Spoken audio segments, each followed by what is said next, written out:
ডাক দিয়ে বলতেছেন, ও পয়গম্বর আইয়ুব, আপনার যেই সম্পদগুলো ছিল গরু এবং মহিষ ছাগল, অনেক কিছুর পাল আপনার ছিল। আকাশ থেকে একটা আগুন আইসা আপনার যেই যেই জায়গায় বিশাল বড় বড় পালগুলো ছিল, একটা বিশাল একটা অগ্নিকুণ্ড আইসা আগুনে আপনার সব কিছু জ্বালায়া পোড়ায় ধ্বংস করে দিল, জ্বালায় নিল। আপনার কোনো পশু নাই, আপনার একটা গরু ছাগল দুনিয়াতে বেঁচে নাই, সবগুলো আগুন আইসা ধ্বংস করে নিল, জ্বালায় নিল। আইয়ুব নবী মুস্কি হেসে দিয়ে বলেন, আলহামদুলিল্লাহ, এগুলোর মালিক তো আমি না, গরু ছাগল মহিষের মালিক তো আমি না, এগুলোর প্রকৃত মালিক একমাত্র আমার আল্লাহ। এগুলো আমার মালিক আমার কাছে আমানত হিসেবে রেখেছেন। অতএব আমার মালিক এগুলো আগুন দিয়া জ্বালাইয়া নিয়ে গেছেন, আলহামদুলিল্লাহ। এই কারণে আমি বেজার নয়, আমার মালিকের উপর সামান্য বেজার নয়। আইয়ুব নবী চোখের পানি ফালাইয়া, চোখের পানি তিনি ফালান না। বর্তমানে আমাদের অবস্থা যদি এমন, একটা গরু যদি মারা যায়, একটা বকরি যদি মারা যায়, মানুষ হাউমাউ করে কান্নাকাটি করে কি করে না? জোরে আওয়াজ দিয়া বলেন। আইয়ুব নবী আল্লাহর শুকরিয়া আদায় করেন, বলেন আলহামদুলিল্লাহ, যে আল্লাহ ধন সম্পদ দিলেন তিনি নিয়ে গেলেন, আমার করার কিছুই নাই। এটা হলো আইয়ুব নবীর উপর 1 নাম্বার পরীক্ষা। কয়েকদিন পর 2 নাম্বার পরীক্ষা আল্লাহ পাকের পক্ষ থেকে চলে আসছে। আইয়ুব নবী প্রধানমন্ত্রী ছিলেন, ওনার মন্ত্রণালয়ের অনেক কাগজপত্র ছিল। হঠাৎ করে মন্ত্রণালয়ের মধ্যে এখন আগুন আইসা জ্বালাইয়া সব কিছু করে একেবারে ধ্বংস হয়ে গেল। আইয়ুব নবীর ক্ষমতার যেই মসনদ ছিল, সংসদ ভবন, আল্লাহ পাক রব্বুল আলামিন এটাকে লন্ডভন্ড করে একেবারে ধ্বংস করে দিলেন। এটা হলো 2 নাম্বার পরীক্ষা।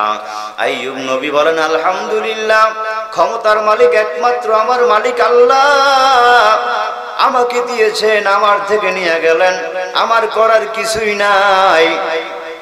এটা হলো 2 নাম্বার। 3 নাম্বার হলো আইয়ুব আলাইহিস সালামের 4টা ছেলে ছিল এবং 3 জন মেয়ে ছিল। বিদ্যালয়ে পড়ার জন্য চলে গেল। যে বিদ্যালয়ের মধ্যে চলে গেল, অন্য কোনো মানুষ ছিল না। 7 জন পয়গম্বর আইয়ুব নবীর ছেলে সন্তানরা ছিল। যেই বিল্ডিং এর মধ্যে ছিল স্কুল বা মাদ্রাসা বলেন, যেই শিক্ষাবিদের মধ্যে ছিল, রব্বুল আলামিন বিল্ডিং সহ আইয়ুব নবীর 7টা সন্তানটাকে একেবারে দুনিয়ার জমিন থেকে নিস্তেনাবুদ করে দিল। এটা হলো 3 নাম্বার। আইয়ুব নবীর কাছে খবর পৌঁছে গেল, ও পয়গম্বর আইয়ুব, আপনার 7টা কলিজার টুকরা সন্তান দুনিয়ার জমিনে ছিল, আপনার সন্তানগুলো দুনিয়াতে আর বেঁচে নাই। আইয়ুব নবী বলে, কি হলো আমার সন্তানদের? বলে, আপনার সন্তানরা যে বিদ্যালয়ের মধ্যে ছিল, ওই বিদ্যালয় ধ্বংস হইয়া মাটির নিচে পড়ে, মাটির নিচে চাপায় পড়ে, আপনার 7টা সন্তান জায়গায় মারা গেল। আইয়ুব নবীকে আলহামদুলিল্লাহ, আলহামদুলিল্লাহ, যে আল্লাহ আমার মালিক আমাকে 7টা সন্তান দান করলেন, আবার আমার মালিক নিয়ে গেলেন, এই কারণে আমি আমার মালিকের উপর বেজার নই। আল্লাহু আকবার। এই কারণে আমি আমার মালিকের উপর বেজার নই। এবার আল্লাহ পাকের পক্ষ থেকে 4 নাম্বার পরীক্ষা। আইয়ুব নবী বলেন, আমার পায়ের মধ্যে হঠাৎ করে একটা ফোসকা পড়ে গেল, ফোড়ার মতো উঠে গেল। কিছু সময় পর এটা বাষ্ট হয়ে গেল, রূপ ধারণ করলো অন্য কোষ্ঠকাঠিন্য রোগ। এই সামান্য সময়ের মধ্যে আইয়ুব নবী বলেন, আমার সারা সমস্ত গায়ের মধ্যে রোগটা ছড়িয়ে গেল। কিছুক্ষণের মধ্যে আমার গায়ের মধ্য থেকে এমন দুর্গন্ধ শুরু হলো। আমার এটা হলো 4 নাম্বার। 5 নাম্বার পরীক্ষা। আইয়ুব পয়গম্বর বলেন, আমার এমন দুরবস্থা দেখে যেই সমস্ত বিবিরা আমার ছিল, সমস্ত বিবিরা আমার সামনে আইসা চলে আসলো, ডাক দিয়া বলল, স্বামী আমার, এতদিন পর্যন্ত আপনার ক্ষমতা ছিল, রাজত্ব ছিল, গরু ছাগল ছিল, ধন সম্পদ ছিল, ছেলে সন্তানরা ছিল। আজ আপনার ক্ষমতা নাই, টাকা নাই, পয়সা নাই, আপনি এমন অসহায় হয়ে গেলেন, কোনো কিছুর ব্যবস্থা আপনার নাই, একেবারে একটা ফকির এবং মিসকিনের মতো হয়ে গেলেন, নিজে অসুস্থ হয়ে গেলেন, নিজে চলতে পারেন না। অতএব না, আমাদের চেহারা সুন্দর আছে, আমি আপনাদের সাথে থাকতে চাই না। আইয়ুব নবী ডাক দিয়া কয়, কি বলো তোমরা? বলে আপনার সাথে আমাদের থাকার কোনো সুযোগ নাই, আমরা আর থাকতে পারবো না। কেউ বলেন 2 জন, কেউ বলেন 3 জন। ওনার বিবিরা ডাক দিয়া বলেন, ও পয়গম্বর, আপনি আমাদেরকে তালাক দিয়া দেন। আইয়ুব নবী আলাইহিস সালাম ডাক দিয়া বলেন, আপনারা আমার থেকে তালাক চান? আমি আল্লাহর একজন পয়গম্বর, আল্লাহর থেকে আমার উপরে পরীক্ষা আসছে। অতএব আপনারা সমস্ত বিবিরাও যদি আমার থেকে তালাক চান, আমি তালাক দিতে রাজি। কারণ আমি জোরপূর্বক কাকে আমি আমার স্ত্রী বানাইয়া রাখবো না। আমি একমাত্র ভরসা করি আমার মালিক আল্লাহর উপরে। ইচ্ছা করলে আপনারা সবাই চলে যান, ফালাকুন্নাল খিয়ার, আপনাদেরকে ইখতিয়ার দিয়া দিলাম। থাকলেও থাকতে পারেন, আমার থেকে আপনারা যাইলেও যাইতে পারেন। আমি আইয়ুব পয়গম্বর এমন একজন পাগল, আমি বললাম আমি আমার মাওলার পাগল। আপনারা সব বিবি প্রয়োজনে চলে যান, আমি যেহেতু আল্লাহর উপরে তাওয়াক্কাল করেছি, আমার মালিক আল্লাহ আমাকে হেফাজত করবেন। সব বিবিরা চলে গেল, মাত্র একমাত্র ইউসুফ আলাইহিস সালামের এক পুত্র ছিল ফাহিম। ফাহিমের এক মেয়ে কন্যা ছিল, যার নাম হলো রহিমা। নাম শুনছেন নি আপনারা? রহিমা ডাক দিয়ে কয়, পয়গম্বর, আমি আপনার থেকে যাব না।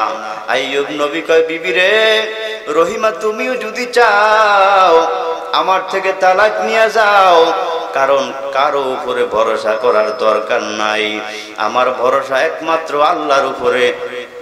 এ মুসলমান, পৃথিবীর বুকে যতদিন বাঁচেন আপনারাও ভরসা করবেন কার উপরে? আরো জোরে বলেন, ভরসা করব কার উপরে? আল্লাহ বলেন, আমার উপরে যদি কেউ ভরসা করে চলে, দুনিয়ার কোনো মানুষের সাহায্য তার লাগবে না। আমি রব্বুল আলামিন তাকে সব মুসিবত পেরেশানি থেকে হেফাজত করার দায়িত্ব একমাত্র আমি আল্লাহর। এর নবীর উম্মতের দল। আইয়ুব নবী বলেন, রহিমা রে, তুমিও যদি চাও আমি তোমাকে তালাক দিতে রাজি। রহিমা চোখের পানি ছেড়ে দিয়া কান্নাকাটি করেন আর বলেন, ও পয়গম্বর, আমি আপনার থেকে তালাক চাই না, আপনার থেকে তালাক চাই না। আইয়ুব নবী বলেন, আমার অন্যান্য বিবিরা তো আমাকে ছেড়ে চলে গেল।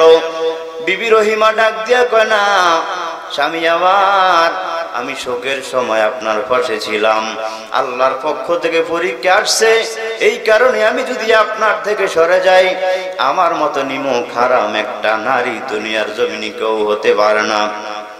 আইয়ুব নবী বলেন, আমি তোমাকে জোরপূর্বক রাখবো না, ইচ্ছা করলে তুমিও আমার থেকে তালাক নিয়ে যাইতে পারো। এরে মুসলমানের দল। বিবি রহিমা ডাক দিয়া কয়, স্বামী আমার, আমি আপনার থেকে আমি তালাক চাই না, দূরে কেন সরাইয়া দেন? কারণ পৃথিবীর বুকে একটা মেয়ের যখন বিবাহ হয়ে যায়, তার আসল গার্ডিয়ান হলো তার স্বামী। তার স্বামী হলো তার গার্ডিয়ান। ওই সময় মা বাবা আত্মীয় স্বজন কেউ তাকে তেমন একটা সাপোর্ট করে না। দেখবেন স্বামী যদি মারা যায়, ওই মেয়েকে কেউ ভালোবাসে না, সবাই তাকে অবহেলা করে, আসে না নাই? বিবি রহিমা কয়, না না, আমি আপনার থেকে দূরে যাব না। কয়, কেন যাবা না? কয়, আমি জানি আপনি আল্লাহর পয়গম্বর। কিয়ামতের ময়দানে আমার মালিক আল্লাহ যদি ডাক দিয়া বলে, ও রহিমা, আমি আল্লাহ তোমাকে এত নেয়ামত দান করলাম, নেয়ামতের শুকরিয়া হিসেবে কি আদায় করছো? আমি আল্লাহর কাছে জবাব দাও, আমি আল্লাহর কাছে হিসাব দাও। রহিমা ডাক দিয়া বলে, পয়গম্বর, আমি আমার মালিক আল্লাহর দরবারে বলবো, দয়ার মালিক কিছুই করতে পারি নাই। আপনার একজন পয়গম্বর আইয়ুব নবী, আপনি তাকে পরীক্ষা করলেন, সব ধন সম্পদ নিয়ে গেলেন, রাজত্ব নিয়ে গেলেন, ছেলে সন্তানগুলোকে নিয়ে গেলেন, অসুস্থতার মধ্যে রাখলেন। এমন কঠিন পরিস্থিতি আইয়ুব নবীর হলো, কোন মানুষ আইয়ুব নবীর পাশে নাই। এর নবীর উম্মতের দল। আইয়ুব নবীর বিবি রহিমা বলে, ওই সময় আমি আমার আল্লাহকে বলবো, দয়ার মালিক, কোন নেয়ামত, কোন কিছু নেয়ামতের শুকরিয়া হিসেবে আপনার কাছে উপস্থাপন করব, এমন কোন আমল আমি রহিমার নাই। তবে আপনার একজন পয়গম্বর আইয়ুব নবীকে আপনি পরীক্ষা করলেন। আমি আইয়ুব নবীর কঠিন পরিস্থিতিতে আপনার পয়গম্বরকে আমি রহিমা ছেড়ে যাই নাই। আল্লাহু আকবার। ও স্বামী আমার, হয়তোবা কিয়ামতের ময়দানে আমার মালিক আমাকে, আমার মালিক আল্লাহ এই উসিলায় হয়তোবা যদি নিয়ামতের শুকরিয়া আদায় হিসেবে যদি আমি আল্লাহর কাছে বলি, হয়তোবা এই নিয়ামত দিয়া আমি আমার মালিকের দরবারে নাজাত পাবো, অন্য কোনো উপায় আমার নাই। এর নবীর উম্মতের দল, ওয়াযকুর আবদানা আইয়ুব, আল্লাহ আমার নবীকে ডাক দিয়া বলেন, ও পয়গম্বর, স্মরণ করেন আমার পয়গম্বর আইয়ুবের কথা, আইয়ুবের কথা। ওয়াযকুর আবদানা আইয়ুব ইয নাদা রাব্বাহু আন্নী মাসানিয়াশ শাইতানু বিনুসুবি ওয়া আযাব। আইয়ুব নবী বলেন, ও দয়ার মালিক, আপনি আমাকে অসুস্থতার মধ্যে ফালাইলেন, শরীর থেকে এমন দুর্গন্ধ বের হইতেছিল। মুফাসসিরিনে কেরামরা বলেন, বিবি রহিমার সামনে আইসা গ্রাম মানুষ আন্দোলন শুরু করে দিল, এ রহিমা, তোমার স্বামীর গায়ের থেকে দুর্গন্ধ, এমন দুর্গন্ধ মানুষের গোস্ত পচা সহ্য করার মতো না রে মুসলমান। সবাই আন্দোলন শুরু করে দিল, তোমার স্বামীকে নিয়ে তুমি অন্য স্থানে চলে যাও, এই স্থানে থাকার কোনো অধিকার নাই। চিন্তা করে দেখেন, তিনি ছিলেন একটা প্রধানমন্ত্রী, আজকে অসুস্থতা হয়ে যাওয়ার কারণে ধন সম্পদগুলো আমার মালিক নিয়ে নিলেন, এই কারণে গ্রামের মানুষ মিলে তার বিরুদ্ধে আন্দোলন করতেছে। জোরে কোন কথা ঠিক না বে ঠিক? আইয়ুব নবীকে ডাক দিয়ে বলে, আইয়ুব, এখানে থাকার কোনো সুযোগ নাই, তোমার যে কুষ্ঠ রোগ হয়েছে এই রোগটা চতুর্দিকে ছড়িয়ে যাবে, বাতাসের সাথে তোমার পচা গোস্তের গন্ধ এলাকার মধ্যে, সারা এলাকা দুর্গন্ধ হয়ে গেল। অতএব তুমি ধ্বংস হইতেছো, তুমি নিজে নিজে নষ্ট হও, তুমি মরো, অন্য মানুষকে মারিও না, অন্য মানুষের মধ্যে যেন রোগটা ছড়াইয়া না যায়। এর নবীর উম্মতের দল, বিবি রহিমা স্বামীকে নিয়ে প্রথম একটা গ্রাম থেকে অন্য গ্রামে চলে গেল। সেখানে একই কথা, রহিমারে এখানে রাখা যাবে না, অন্য স্থানে নিয়ে যাও। বিবি রহিমা মহিলা মানুষ, স্বামীর কেমন ভক্ত, ও পর্দার আড়ালের মা, ভালো করে শুনো গো আম্মা জান, আমার মনে হয় বাংলার জমিনে আইয়ুব নবীকে নিয়ে যেই কষ্ট বিবি রহিমা করলেন, দুনিয়াতে এমন কোন নারী পাওয়া যাবে না। আমার মনে হয় আইয়ুব নবীর মতো যদি আল্লাহ অসুস্থ করে কোনো আমার স্বামীকে এইভাবে দুনিয়ার জমিনে রাখতেন, আমার মনে হয় এমন কোন ধৈর্যশীল মহিলা পাওয়া যাবে না যে এক মাস স্বামীর খেদমত করতো, এমন কোন নারী পাওয়া যাবে না। ঠিক না বে ঠিক? এর পর্দার আড়ালের আম্মা জান, ভালো করে শুনো, কথায় কথায় স্বামীকে ধমক দাও, কথায় কথায় স্বামীর দাম দাও না, স্বামীর সাথে বেয়াদবি করো, স্বামী তোমার কেমন সম্পদ। মায়ার নবী রহমাতুল লিল আলামিন বলেন, আল্লাহ পাক রব্বুল আলামিন আল্লাহর পরে যদি দুনিয়ার কোন মানুষকে সেজদা দেওয়ার জন্য বলতেন, আল্লাহ পাক রব্বুল আলামিন সারা দুনিয়ার সমস্ত নারীদেরকে বলতেন যে, ও নারীদের দল, তোমাদের যাদের স্বামী আছে স্বামীর কদমে তোমরা সেজদা করো। আল্লাহু আকবার বলেন। অতএব স্বামীর কদমে যেহেতু সেজদা করা জায়েজ নাই, অনুমতি আল্লাহ দেন নাই, দুনিয়ার কোন মানুষের কাছেই মাথাকে, কপালকে নত করা যাবে না। ঠিক না বে ঠিক? জোরে বলেন। এর নবীর উম্মতের দল, ও পর্দার আড়ালের মা, স্বামীর খেদমত করো, স্বামীর সাথে ভালো আচরণ করো। সংসারের মধ্যে অরাজকতা সৃষ্টি করি ওনারে আম্মা জান। যেই ঘরের মহিলা অত্যন্ত ভালো, দেখবেন ওই ঘরের পুরুষ খারাপ হলেও সংসারটাকে সুন্দর করে গুছিয়ে আনা যায়। আর যেই ঘরের নারী অত্যন্ত খারাপ, ওই সংসার সহজে আপনি এলোমেলো থাকবে, গুছিয়ে আনতে পারবেন না। এই কারণে নবী বলছেন, একটা সৎ নারী, কোন নারী যদি আল্লাহওয়ালা হয়ে যায়, তাহলে 1000 আল্লাহর ওলি পুরুষ চাইতে একজন নারী আল্লাহওয়ালা অনেক ভালো। কারণ ঘরের নারী যদি ভালো হয়, সুন্দর হয়, ভালো হয়, চরিত্র ভালো হয়, দেখবেন টোটাল ঘরটাকে, সকলকে, সবাইকে ভালো করতে বাধ্য। আর নারী যদি খারাপ হয়, আপনি পুরুষ যত বড় পীর সাহেব হন না কেন, আপনি আপনার ঘরকে সুন্দর রাখতে পারবেন না। এরে আম্মা জান, বিবি রহিমার মতো হও। স্বামী ভক্ত একজন নারী হয়তো বা দুনিয়ার জমিনে তালাশ করলে কয়েকজন পাওয়া যাবে, এর মধ্যে হলো বিরল, অতি অল্প একমাত্র বিবি রহিমা। জোরে কোন কথা ঠিক কিনা? 2 নাম্বার গ্রামে যাওয়ার পর মানুষ বলল, এখানে থাকার কোনো সুযোগ নাই, অন্য জায়গায় যাও।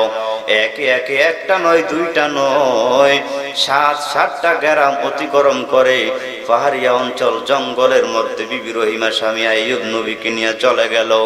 সেখানে এমন অবস্থা, চতুর্দিকে বাঘ ভাল্লুক, অন্য কোনো মানুষ নাই, মানুষ বলতে কোনো কিছুই নাই। এমন এক ভয়ঙ্কর পরিস্থিতির মধ্যে আইয়ুব নবী এবং বিবি রহিমা তারা সেখানে রাত্র কাটায়, দিন কাটায়। এর নবীর উম্মতের দল। বিবি রহিমা মানুষ, অত্যন্ত কত ভালো একজন মনের নারী। তিনি নিজে এইভাবে জঙ্গল থেকে কাঠ এনে কেটে কেটে স্বামী এবং স্ত্রী তারা সুন্দর করে সেখানে দেখবেন ছোট্ট একটা কুড়ে ঘরে নারী মহিলা বানালেন। এরে আল্লাহর গোলামের যুবক, এরে পর্দার আড়ালের মা, ভালো করে শোনো গো আম্মা জান, বিবি রহিমা কত ভালো। ওই নারীর 50 ভাগের 1 ভাগ যদি আমাদের ঘরের আম্মা জানরা হইতো, দুনিয়ার কোন ঘরের মধ্যে কোনো ভেজাল থাকতো না, ঝগড়া থাকতো না। ঠিক না বে ঠিক? জোরে বলেন। এর নবীর উম্মতের দল। আইয়ুব নবীর করুণ পরিস্থিতি শুরু হয়ে গেল। আইয়ুব নবী আল্লাহর ইবাদত করেন, আল্লাহর নাফরমানি করেন না। আমার মালিক আল্লাহ এমন বিপদ চাপিয়ে দিলেন, পরীক্ষার মধ্যে ফলাইলেন। আইয়ুব নবী আল্লাহর শুকরিয়া আদায় করে। বর্তমানে আমাদের এমন অবস্থা হইলে আমরা সব সময় আল্লাহকে গালিগালাজ করতাম, ঠিক কিনা? জোরে বলেন। আইয়ুব নবী কত বড় ধৈর্যের পরিচয় দিয়েছেন। আল্লাহ বলেন, ওয়াজকুরু আবদানা আইয়ুব। ও পয়গম্বর, স্মরণ করেন আপনি আমার পয়গম্বর আইয়ুবের কথা। কত মুসিবতের মধ্যে ফালাইয়া রাখলাম, তারপরেও 1 মিনিটের জন্য আমি আল্লাহকে ভুলে না। এর নাবিতে হলে সবর। তাবলীগওয়ালারা বলে না, মুরব্বীরা, যে আপনি 4 রাকাত অথবা 2 রাকাত নামাজের এই যে আত্তাহিয়াতু সূরাতে বসেন সালাম ফিরানোর আগে, সবরকারী 2 নবীর সওয়াব আল্লাহ পাক আপনার আমার আমলনামায় দান করবেন। সুবহানাল্লাহ বলবেন না?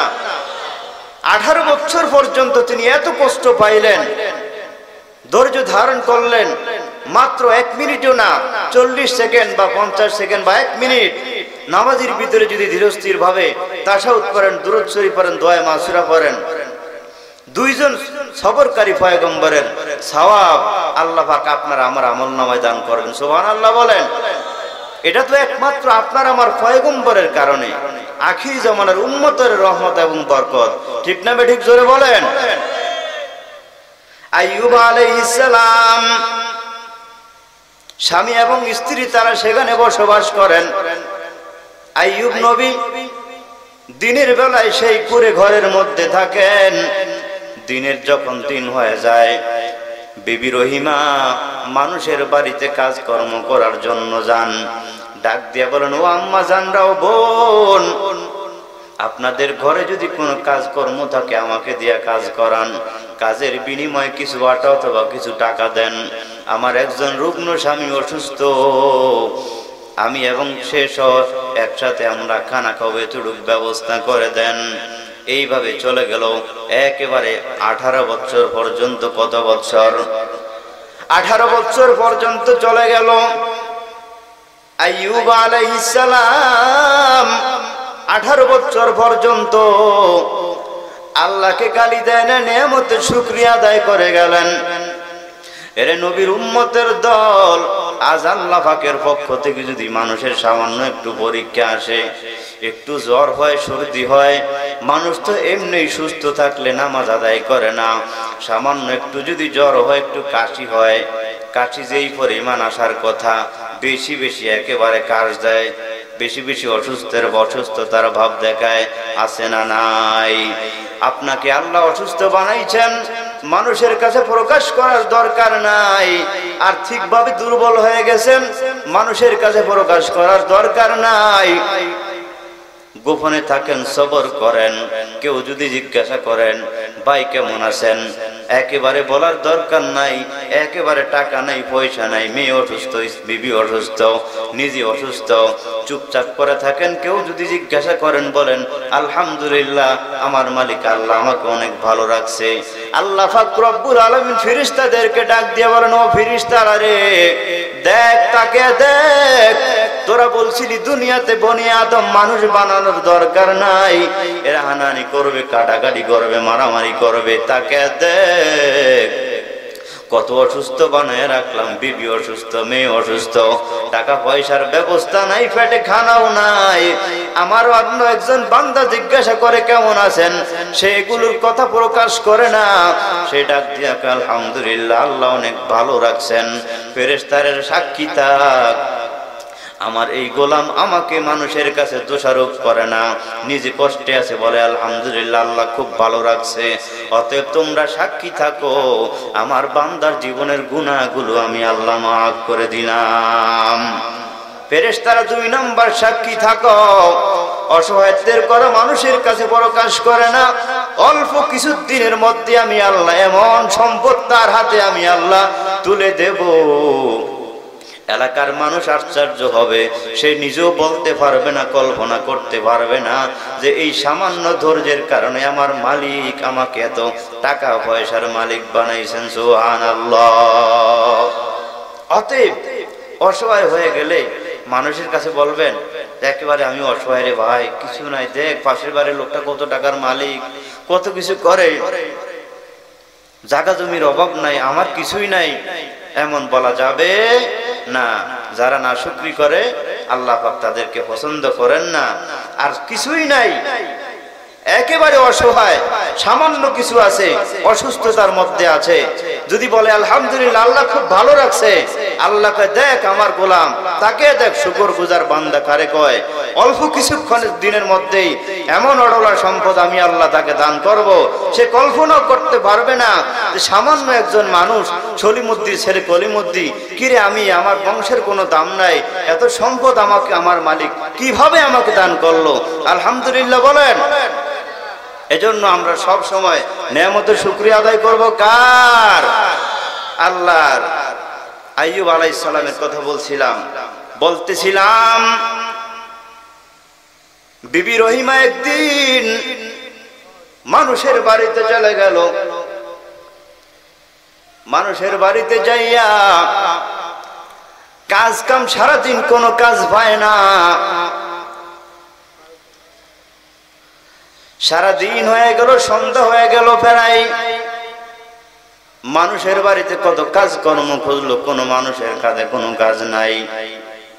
এক কাফের মহিলার বাড়িতে চলে গেল, ডাক দিয়ে বলল, আম্মা জান, আর সারাদিন আমি নিজে রোজা, আমার একজন রুগ্ন স্বামী আইয়ুব নবী তিনিও রোজা। সুবহানাল্লাহ বলবেন না?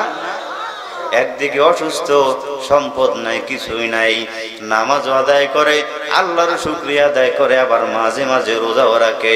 এগুলো একমাত্র আমার মালিকের ভালোবাসার বহির পরিকাশ, ঠিক না বেঠিক? জোরে বলেন।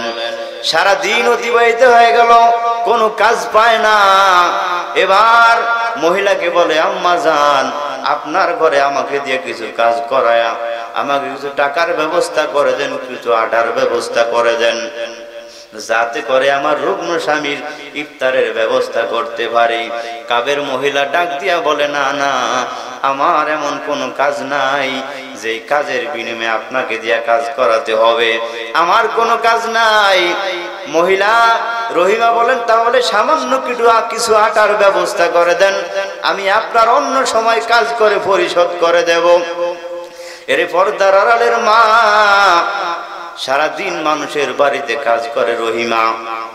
আবার সন্ধ্যাবেলা যখন হয়ে যায়, সন্ধ্যাকালে আইসা যেই টাকা পায় অথবা আটা দিয়া রুটি বানাইয়া স্বামী এবং স্ত্রী খায়। দেখেন একটা নারী কত ভালো। আমাদের আম্মা জান বর্তমানে এমন কোন নারীকে পাওয়া যাবে না, ঘরের মধ্যে একদিন চাউল নাই বলা বলি করবে ওর উপরে গজব পড়ছে। বিবাহ হয়েছে 20 বছর পর্যন্ত, খালি ওর সংসারে শুধু অভাব আর অভাব। নেয়ামতের না শুকরিয়া করি ওনারে আম্মা জান।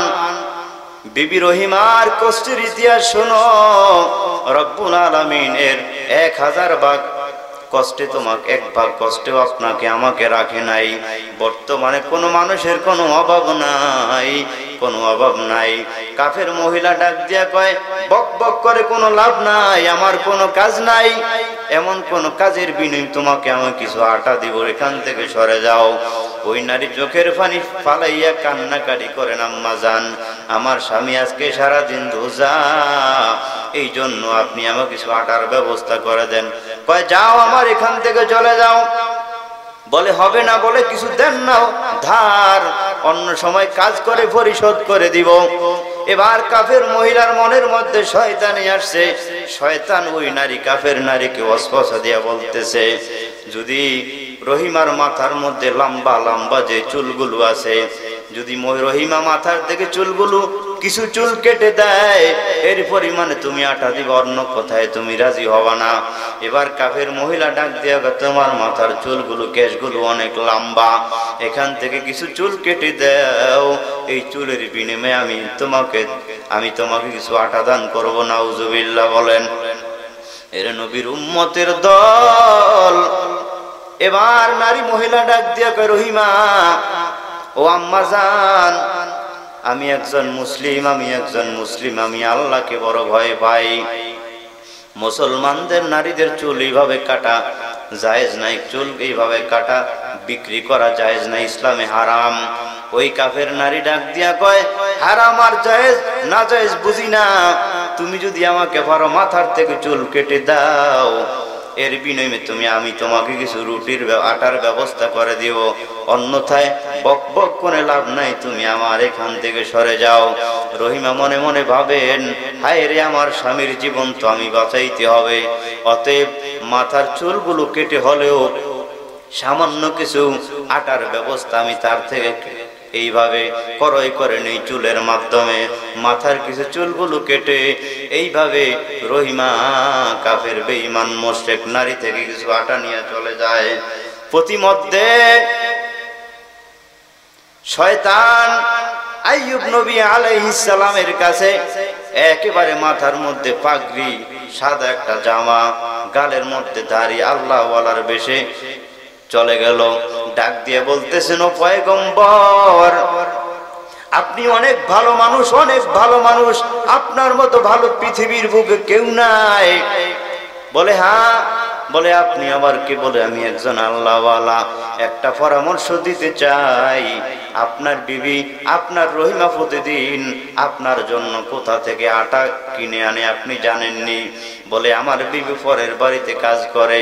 শয়তান ইবলিস ডাক দিয়া কয়, না, আপনার বিবি মানুষের বাড়িতে জিনা করেছে। জোরে বলেন নাউজুবিল্লাহ। 2 নম্বর অপরাধ হলো চুরি করেছে, অন্যায় করেছে, অপরাধ করেছে। এই অন্যায় অপরাধ করার কারণে আপনার বিবির মাথার চুলগুলো কেটে দিল। নাউজুবিল্লাহ বলেন। দেখেন, ইবলিস শয়তান লাগিয়ে দিল এক বিশাল এক পেঁচ। আইয়ুব নবী কয়, আমার বিবি এমন করতে পারে না, আমার রহিমা অত্যন্ত ভালো, আমার রহিমা অত্যন্ত ভালো। ইবলিস শয়তান ডাক দিয়া কয়, না না, যত ভালো মনে করতেছেন এত ভালো না। তাকে দেখবেন মাথার এইভাবে চুলগুলো কেটে নিয়েছে, জিনা করেছে, চুরি করেছে, এই জন্য কেটে দিয়েছে। অতএব চুরি করা মাল, এই জিনা করার কারণে এই সব মাথার চুলগুলো তারা কেটে দিল। হারাম মাল প্রতিদিন আপনাকে খাওয়ায়, আপনার ইবাদত আল্লাহর দরবারে কবুল হয় না, কবুল হবে না। অতএব আপনার স্ত্রীর বিচার আপনি করেন। আইয়ুব নবী আলাইহিস সালাম বলেন, এমনটা যদি আমার বিবি করে থাকে, কসম করে বললেন, এমনটা যদি করে থাকে তাহলে আমি যদি সুস্থ হই ইনশাআল্লাহ 100 বেত আমার বিবির পিঠের মধ্যে আমি দিব। নাউজুবিল্লাহ। ওয়াসওয়াসা দিল কে ভাই? ইবলিস শয়তান। দেখছেন কোথায় পেশ লাগিয়ে দিল।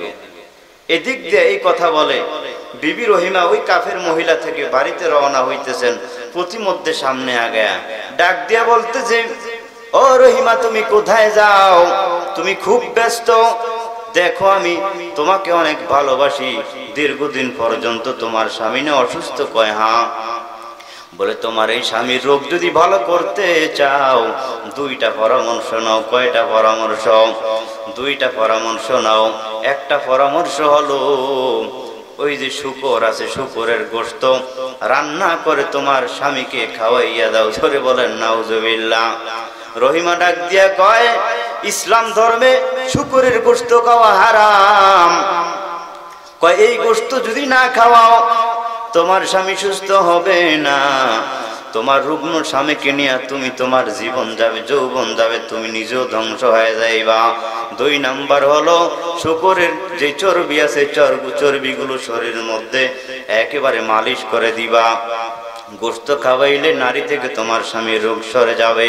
আর যদি তেলটা মালিশ করে দাও, চর্বি মালিশ করে দিলে তোমার স্বামীর উপর থেকে এইভাবে কুষ্ঠ রোগ দূর হয়ে যাবে। জোরে আওয়াজ দিয়ে বলেন নাউজুবিল্লাহ। এই পরামর্শ শুনে মহিলা মানুষ, সরল মনা মানুষ আইয়ুব নবীর কাছে যায়, ডাক দিয়া কয়, স্বামী আমার একজন আল্লাহওয়ালা, তিনি আমাকে পরামর্শ দিলেন 2টা। এবার আইয়ুব নবী এমন মেজাজ গরম হয়ে গেল, ডাক দিয়ে বলল, বিবি আমার, একটু আগে আমি বিশ্বাস করি নাই, তোমার ব্যাপারে একজন আল্লাহওয়ালা অনেক কিছু বলে গেল। তোমার ব্যাপারে তুমি আজকে সত্য করে বলো, এই যে তুমি আমার জন্য আটা কার থেকে আনলা, কোথা থেকে আনলা? বলে আমি এমন আল্লাহর বান্দি থেকে আনলাম। বলে তুমি না একটু আগে জিনা করছো, চুরি করে, সেই কারণে তোমার মাথার চুলগুলো কেটে দিল। পয়গম্বর আইয়ুব নবী তাকাইয়া দেখে আসলে মাথার চুলগুলো কাটা। আর ডাক দিয়া কয়, বিবি আমার, আল্লাহ যদি আমাকে সুস্থ করে অন্যায় অপরাধ কেন করছো? এই কারণে তোমার পিঠের উপর আমি 100 চাবুক দিয়ে আঘাত করবো। নাউজুবিল্লাহ। শয়তান 2 জনের মধ্যে 2টা পেশ লাগাইয়া আল্লাহর ওলি মাথা পাগড়ি নিয়ে অন্যদিকে রওনা হয়ে গেল। এর নবীর উম্মতের দল। কিছু কিছু মানুষ আছে একেবারে রূপ অত্যন্ত ভালো, ফ্রেশ, কিন্তু অন্তরের মধ্যে শয়তানি আছে না নাই? এবার বিবি রহিমা ডাক দিয়া কয়, স্বামী আমার, আপনি আমাকে ভুল বুঝবেন না, আমি অত্যন্ত ভালো একজন নারী, আমি আপনাকে কলিজা দিয়ে আমি ভালোবাসি। ভালো যদি নাই বাসতাম 18 বছর পর্যন্ত এত কষ্টের সংসার আপনার সাথে আমি করতাম না রে স্বামী। অতএব এগুলো ভুয়া কথা। যে বলছে হয়তো বা আপনাকে অন্যভাবে বুঝাইছে।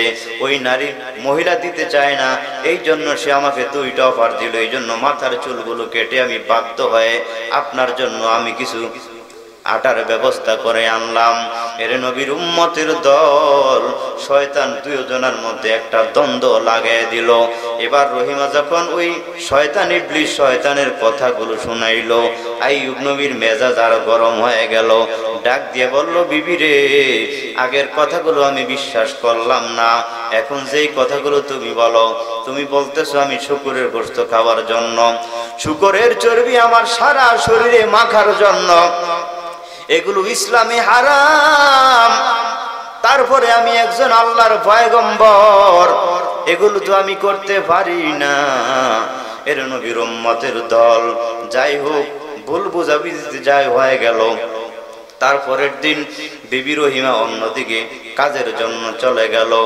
আইয়ুব নবী বলেন, আইয়ুব নবীর সারা শরীরের মধ্যে পোকায় গেল, একেবারে জর্জরিত হয়ে গেল। মুফাসসিরিনে কেরামরা বলেন, যেই দিন জিবরাইল আমিন আইয়ুব নবীর কাছে চলে আসবেন, এর আগ মুহূর্তে আইয়ুব নবী তাকে দেখে শরীর থেকে 2টা পোকা মাটিতে পড়ে গেল।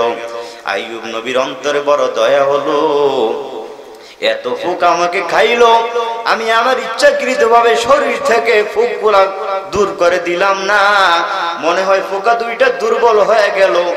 আর বলতেছেন শরীরের মধ্যে আবার মাটি থেকে উঠাইয়া লাগাইয়া দিল, আর বলল আমার শরীরের মধ্যে এত পোকা, তোমরা মনে হয় দুর্বল হয়ে গেছে, এই জন্য তুমি আমাকে ভালো করে খাইতে পারো না।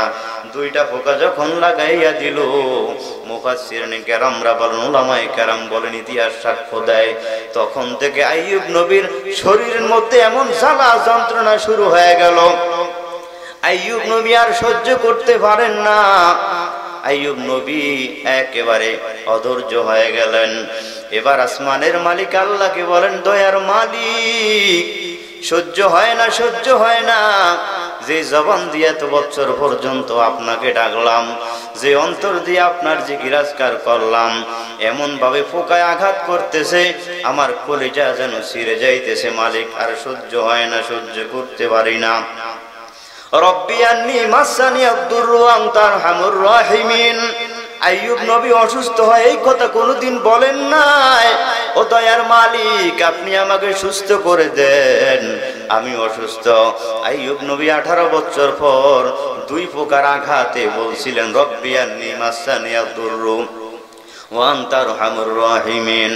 আইয়ুব নবী ডাক দিয়া বলেন, ও দয়ার মালিক, আমি অসুস্থ, দীর্ঘদিন পর্যন্ত আমি অসুস্থ, অথচ আপনি রহমান এবং আপনি রহিম, আপনি রহমান এবং আপনি রহিম। আল্লাহু আকবার। বলেন নাই যে আমি অসুস্থ, আপনি আমাকে সুস্থতার নেয়ামত দান করেন। বললেন, আল্লাহ আমি ক্ষতিগ্রস্ত হয়ে গেলাম, আপনি রহমান, আপনি রহিম, সহ্য করতে পারি না রে মালিক। রব্বুল আলামিন যখন হাউমাউ করে কান্নাকারি করা শুরু করলেন, এর নবীর উম্মতের দল, আল্লাহ বলেন, ইয নাদা রাব্বাহু আন্নী মাসানিয়া শাইতানু বিনুসবিন ওয়া আযাব। ও দয়ার মালিক, শয়তান আমাকে ষড়যন্ত্রের মধ্যে ফালাইয়া দিল। এই যে আইয়ুব নবীর পরীক্ষা, শুরু থেকে একের পর এক শয়তান শুধু ওয়াসওয়াসা দিতেছে।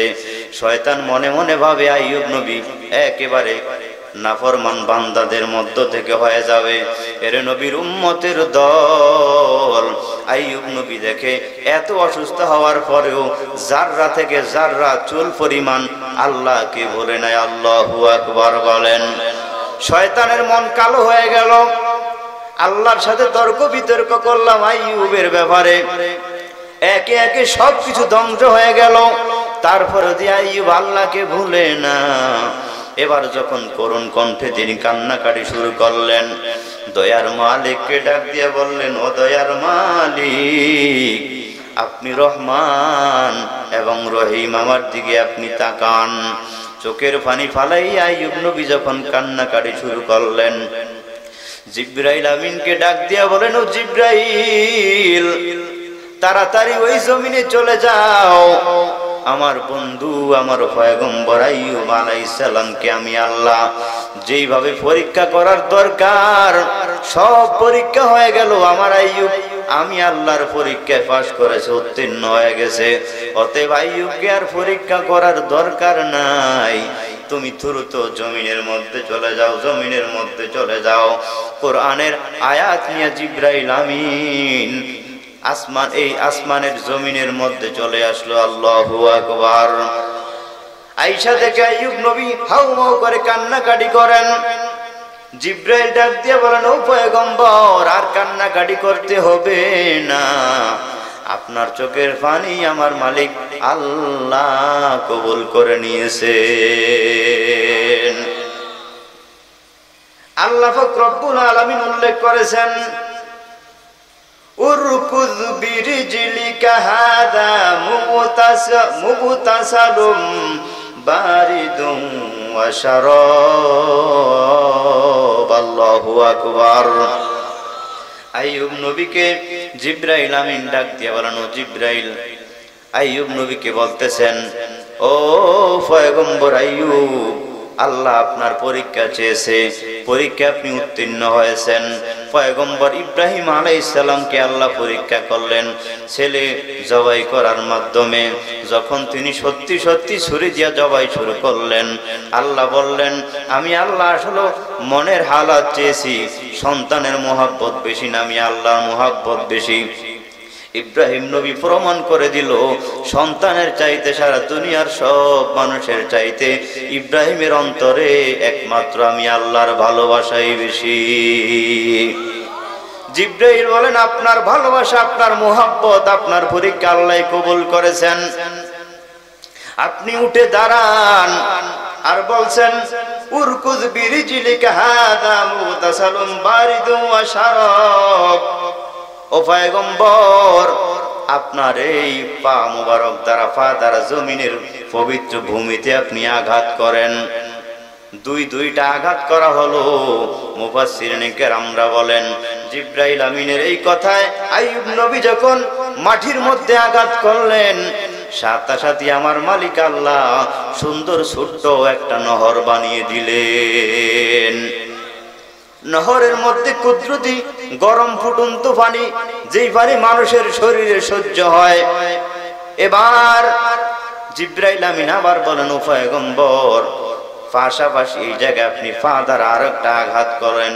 জমিনের মধ্যে যখন আল্লাহ পাকের এই কুদরতি ইশারায় আরেকটা আঘাত করলেন, পাশাপাশি আরেকটা সুন্দর নহর হয়ে গেল। সুবহানাল্লাহ। দুই পাশে দুইটা নহর, একটার মধ্যে হলো গরম পানি, পাশাপাশি আরেকটার মধ্যে হলো ঠান্ডা পানি। এবার জিবরাইল ডাক দিয়ে বলেন, ও পয়গম্বর, এই যে গরম পানি আপনি দেখেন, এই গরম পানির মধ্যে আপনি নামেন, শরীরটাকে সুন্দরভাবে ধৌত করেন। এর একটু কথা আগে বলি। জিবরাইল যখন বললেন, ও পয়গম্বর, পবিত্র পা মুবারক দ্বারা আপনি আঘাত করেন, বললে আঘাত করলে কি হবে? বলে আঘাত করার দায়িত্ব হলো আপনার। আপনার জীবনে শান্তি দরকার, আপনার জীবনে আরামায়েশের দরকার, আপনার জীবনে অনেক ক্লান্তি আপনি হয়েছেন। আঘাত করার দায়িত্ব হলো আপনার। আপনার জীবনের যত শান্তি দরকার, সুখ দরকার, সব কিছু ব্যবস্থা করে দিবেন কে? এই গরম পানির মধ্যে আপনি নামেন।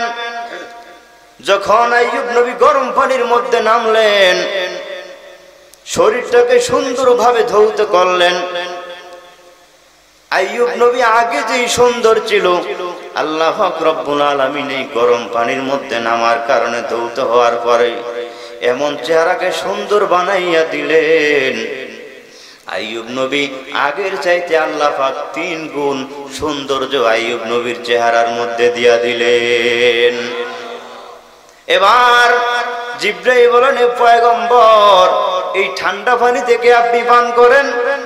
বললো, এখান থেকে পানি পান করলে কি লাভ হবে?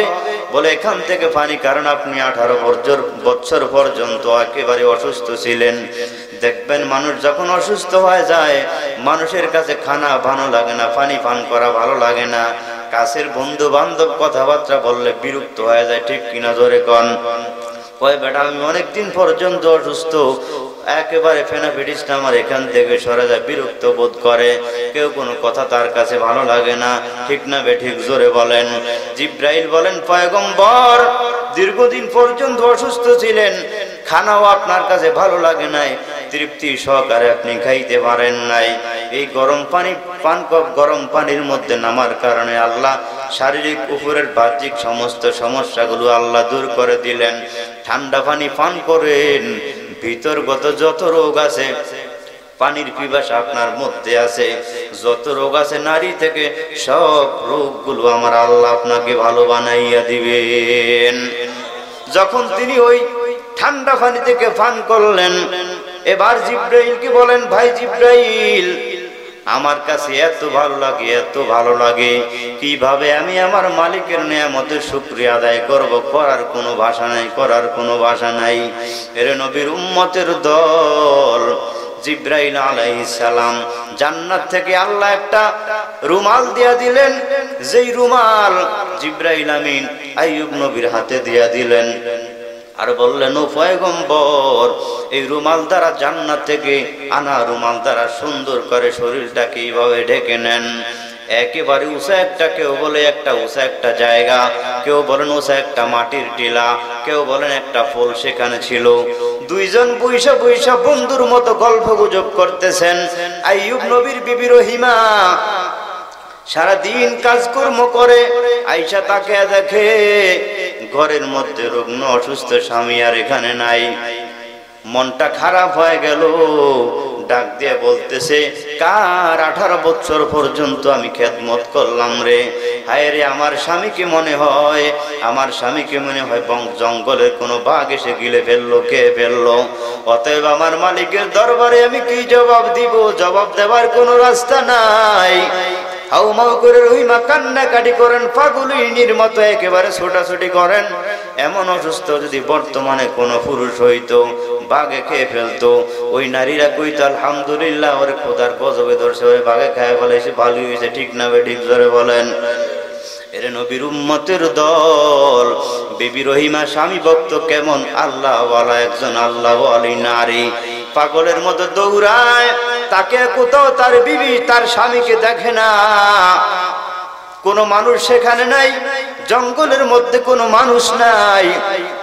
তাকে দেখে, আমার স্বামী তো হাঁটতেও পারে না। বিবি রহিমা তার স্বামীর চুলগুলো, রহিমা এইভাবে স্বামী আইয়ুব নবী বিবির চুলগুলো ধরে এইভাবে দাঁড়ায়, কিরে আমার স্বামী ঘরে নাই, মনে হয় আমার স্বামীকে জঙ্গলের কোনো মানুষ নিয়ে গেল গো, কোনো শত্রু মনে আমার স্বামীকে এইভাবে নিয়ে মেরে ফেললো। চতুর্দিকে কান্নাকাটি করে আর দৌড়ায়, কোথাও কোনো খোঁজ নাই।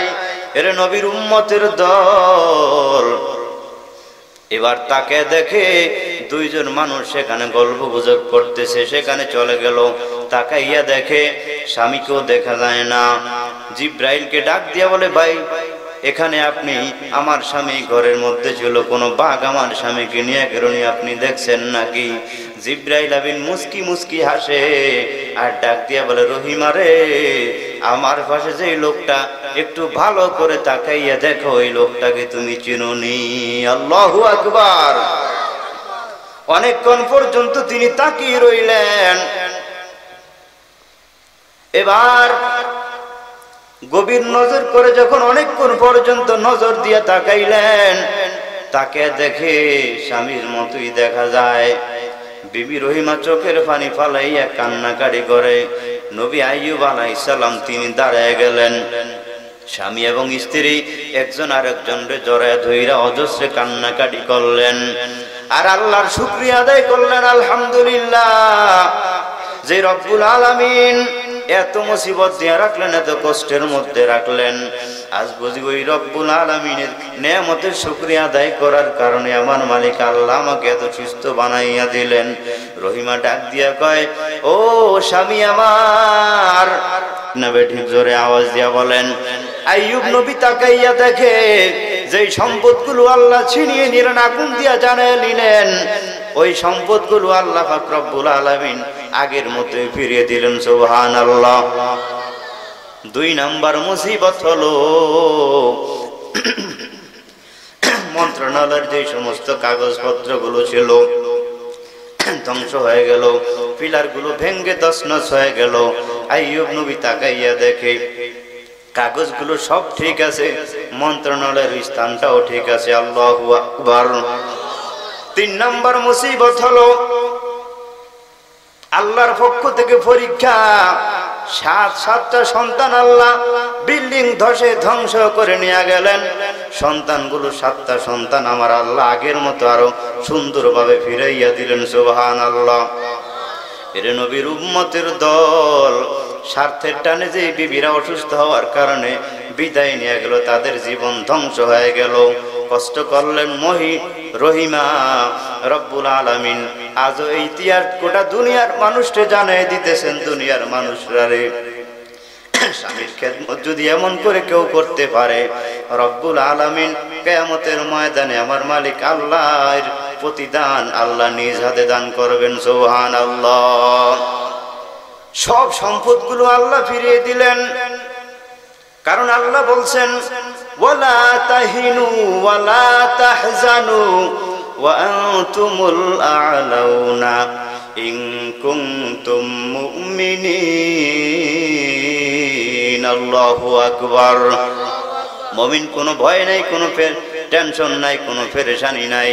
ঈমান যদি মজবুত থাকে, ঈমান যদি মজবুত থাকে, ঈমান আমল নিয়ে সামনে আগাইয়া যাও, দেখবা বিজয় মুসলমানদের হবে, বিজয় তোমাদের হবে, ইমানদার হবে। তোমাদের বিজয় দুনিয়ার মানুষ ঠেকাইয়া রাখতে পারবে না। ঠিক না বে ঠিক? জোরে আওয়াজ দিয়া বলেন। এর নবীর উম্মতের দল, স্বামী এবং স্ত্রী সংসার করতেছেন, ওই যে কসম করলেন আল্লাহর নামে, বিবিরে 100 বেত আমি তোমাকে দিব, কারণ তুমি কাজটা করলা। এবার আইয়ুব নবী ডাক দিয়ে কই, বিবি আমার, আমি জানি শয়তান এই ফেসটা লাগাইছে, যেহেতু আমি আল্লাহর নামে কসম করলাম, শপথ করলাম, অতএব এটা তো আমি পূরণ করতেই হবে।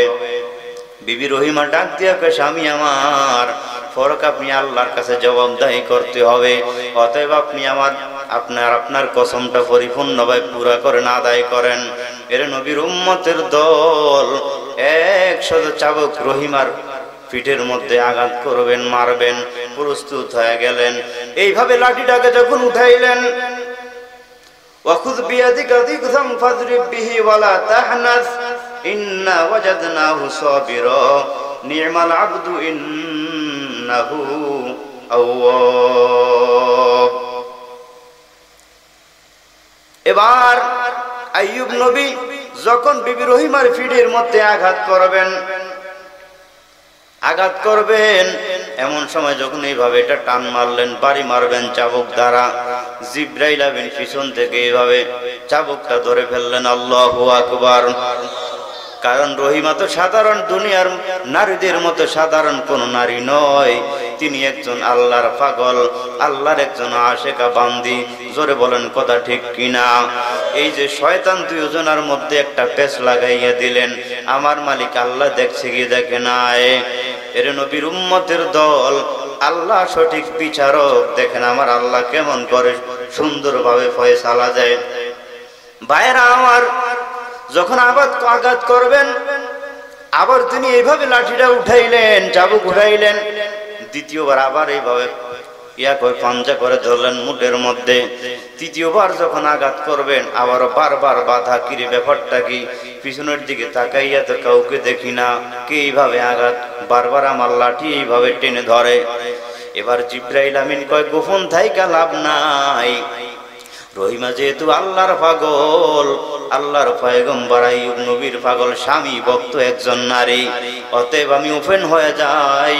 এবার ডাক দিয়া বলেন, ও আইয়ুব পয়গম্বর, কোন সাহসে আপনি আপনার বিবির গায়ের মধ্যে এইভাবে চাবুক মারতেছেন? আপনি কি জানেন এইটা ছিল সম্পূর্ণ শয়তানের ষড়যন্ত্র এবং ওয়াসওয়াসা? আপনি আপনার বিবি কিভাবে আঘাত করতে পারবেন না?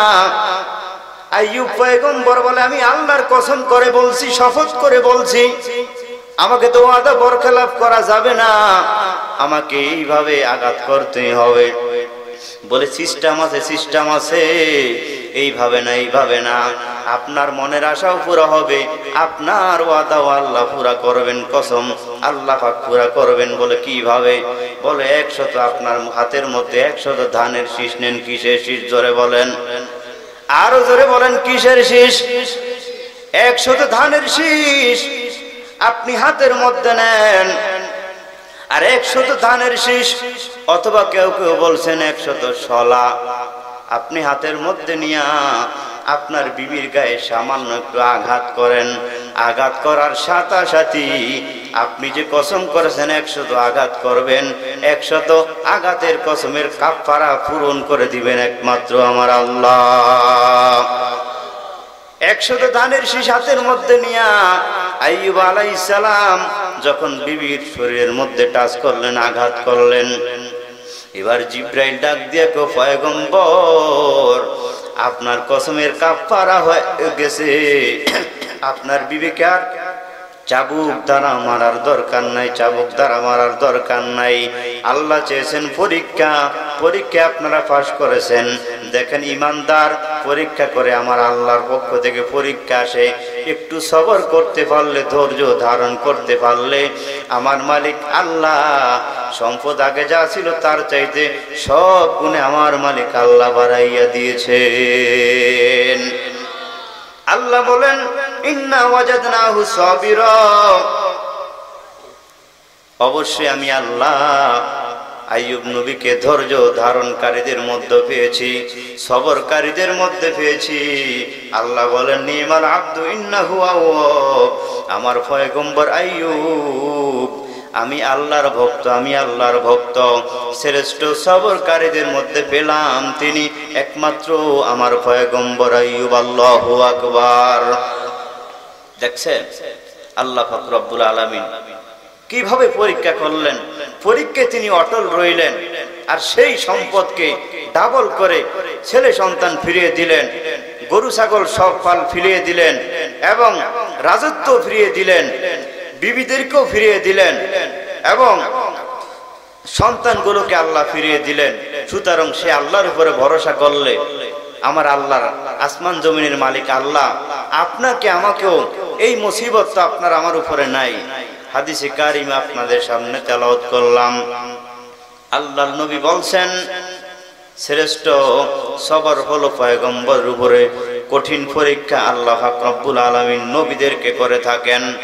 এর নবীর উম্মতের দল সামান্য এই পরীক্ষার যদি সামান্য নমুনা আপনার উপরে অটল আল্লাহ করতেন, হয়তোবা সম্ভবত দুনিয়ার জমিনে আপনি আমি দুনিয়াতে টিকতে পারতাম না। ঠিক কিনা জোরে বলেন।